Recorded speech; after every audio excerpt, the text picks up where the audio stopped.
Magandang araw! Ako si Binibining Leslie Ann L. Sexia at ito ang Piling Aralin sa Filipino 9, video para sa mga mag-aaral. At ngayon ay tatalakayin natin ang isang mahalagang parabola na tiyak na magiging inspirasyon sa ating lahat. Ito ay ang parabola ng banga. Matutuklasan dito ang halaga ng pagtanggap sa ating mga kahinaan at ang kapangyarihan ng pagkakaroon ng mga pangarap.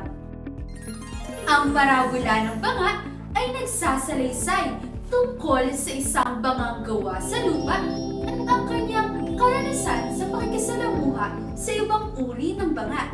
Sa parabolang ito, matutunghayan ang mga aral na makatutulong sa atin at sa ating mga buhay.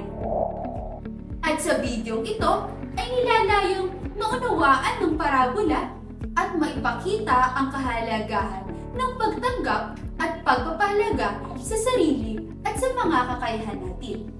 Panghuli ay ang maisabuhay ang nilalaman nito upang magsilbing aral na magagamit sa kasalukuyan at sa pang-araw-araw.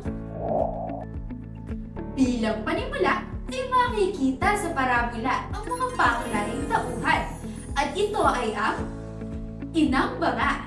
Siya ang simbolo ng pagmamahal at gabay.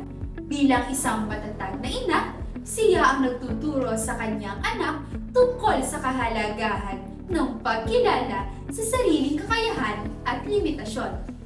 Ikalawa ay ang anak na banga, ang pangunahing tauhan ng kwento. Siya ay masigasig at puno ng pangarap.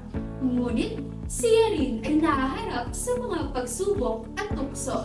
Sa kanyang paglalakbay, natuto siyang pahalagahan ang kanyang sarili at ang kanyang pinagmulan.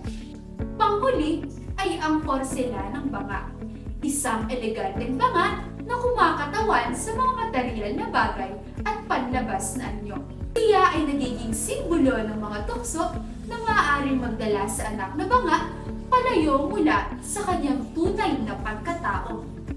Ang parabola ng banga. Huwag mong kalilimutang ikaw ay isang bangang gawa sa lupa. Ang tagubilin ng inang banga sa kanyang anak. Tandaan mo ito sa buong buhay mo.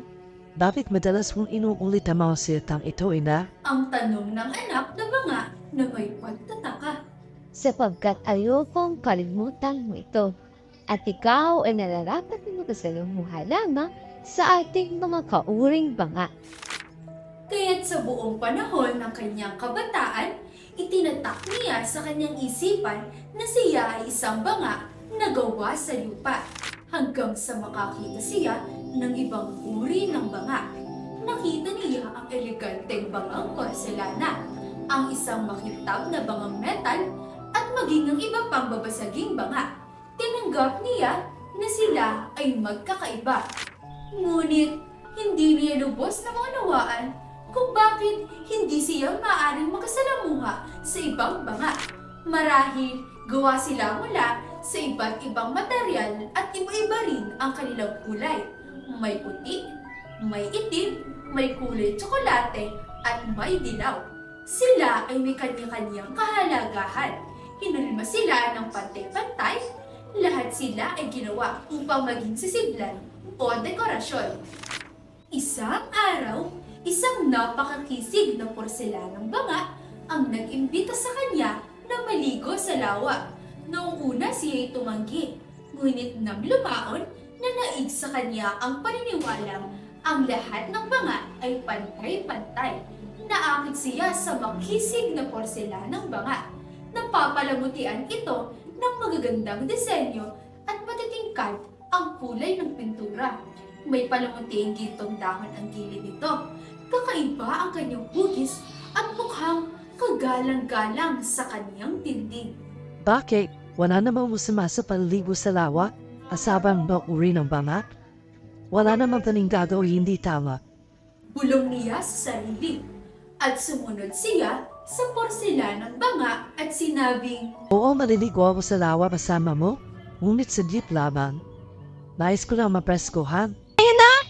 Sigaw ng porselanang banga na tuwang-tuwa. Sabay silang lumundag sa lawa at nasarapan sa malamig na tubig. Nakadama sila ng kaginhawahan sa mainit na panahon ng araw na iyon. Nang sila'y lumundag sa tubig, lumikha ito ng mga alon. Ang porselanang banga ay tinangay papalapit sa kanya. Kahit hindi nila gusto, bigla silang nagbanggaan ng malakas. Isang malaking alon ang humampas mula sa gilid ng lawa. Lumikha ito ng napakalakas na tunog. Ang porselanang banga ay nanatiling buo na parang walang nangyari. Ngunit, ang banga gawa sa lupa ay nagkalamat dahil sa malakas na kanilang banggaan. Habang siya ay nabibitak at unti-unting lumulubog sa ilalim ng tubig, naalala ng bangang lupa ang kanyang ina. Sa palagay mo, ano ang pinagkaiba ng bangang gawa sa lupa at porselanang banga? Sa parabola, nakita natin ang dalawang uri ng banga, ang bangang gawa sa lupa at ang bangang gawa sa porselana. Ang bangang gawa sa lupa ay mas karaniwan at maaaring mas marupok kumpara sa porselanang banga na mas makinis, matibay at may mas makulay at magandang disenyo. Ang mensahe ng parabola ng banga ay nagpapakita na kahit ano pa man ang itsura o pinagmula ng isang tao, pantay-pantay pa rin ang lahat sa mata ng Diyos. At dapat tayong mamuhay sa mundong ito ng may respeto sa iba, katulad ng mga banga. Bawat isa sa atin ay may kanya-kanyang tungkulin at kahalagahan, ano man ang ating estado sa buhay, mayaman man o mahirap, maliit man o matangkad, magkakaiba man ang ating mga kulay at hugis, lahat pa rin tayo ay tao na gawa ng Diyos. Mukhang marami ka nang natutuhang aral mula sa kwento, kaya naman humanda ka na sa maikiling pagsusulit na aking inihanda upang malaman ko kung tunay mong naunawaan ang parabola. Kumuha ka ng papel at ballpen para isulat ang iyong mga sagot. Nakahanda ka na ba? Ngayon ay simulan na natin. Maikling pagsusulit sa parabola ng banga. Anong uri ng banga ang pangunahing tauhan sa kwento? A. Porselana, B. Lupa, C. Babasagin. Tama! Letra B ang tamang sagot, lupa. Ano ang dahilan ng pagkakalamat ng bangang lupa? A. Bumangga, B. Nabagsak, C. Nabasa. Tama!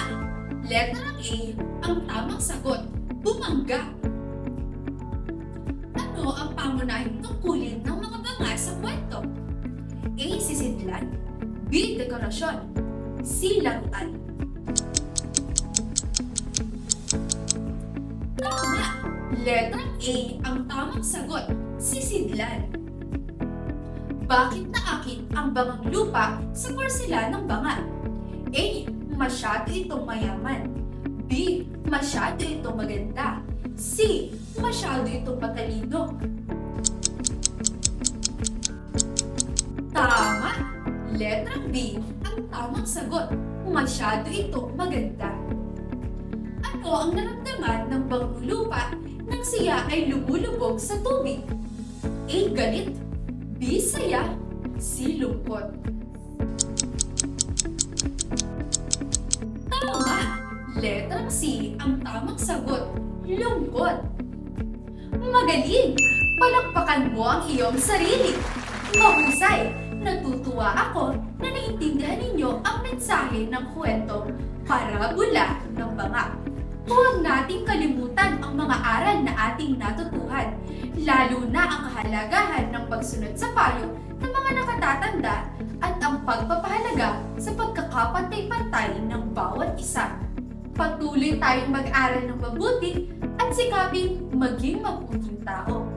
Ngayon, magpahinga na muna kayo. Magandang araw sa inyong lahat. Paalam!